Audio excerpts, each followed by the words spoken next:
अस्सलामुअलैकुम वरहमतुल्लाहि वबरकातुह।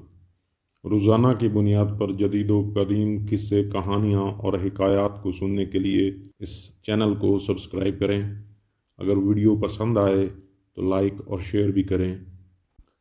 हज़रत बाबा फरीदुद्दीन मसूद गंज शकर रहमतुल्लाह अलैह इंतहाई मुनकसरुल मिजाज थे। लोगों के साथ गुफ्तगू में अपने लिए फ़कीर, दरवेश और आजिज़ के अल्फाज इस्तेमाल फरमाते थे। अपनी मजलिस में आम लोगों के साथ चटाई पर बैठते थे। कोई कुर्सी या मसनद आपके नीचे न होती थी।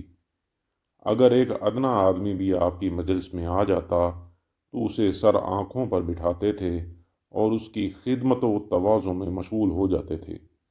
उस शख्स को इस बात का एहसास तक न होने देते थे कि वो कितनी जलील हस्ती के सामने हाजिर है। एक बार पाँव में कुछ तकलीफ थी, ज़मीन पर बैठ नहीं सकते थे।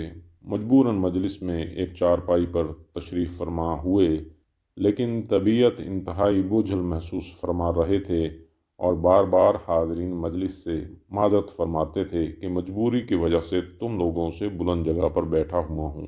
हाज़रीन ने चशमपुर आब होकर अर्ज़ की, अल्लाह ताला आपको सेहत बख्शे, हमारी ज़िंदगी आप ही के दम से वाबस्ता है।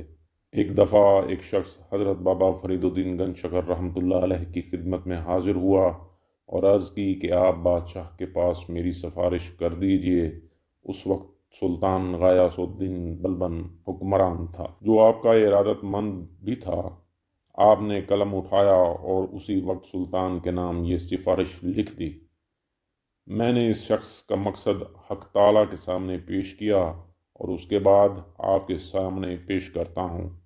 अगर आपने इसे कुछ अता कर दिया तो ये फिल हकीकत अल्लाह ताला की देन होगी और आप शुक्रिया के मुस्तहिक होंगे, और अगर आप इसे कुछ न देंगे तो दर हकीकत रोक अल्लाह ताला की तरफ से होगी और आप माजूर होंगे।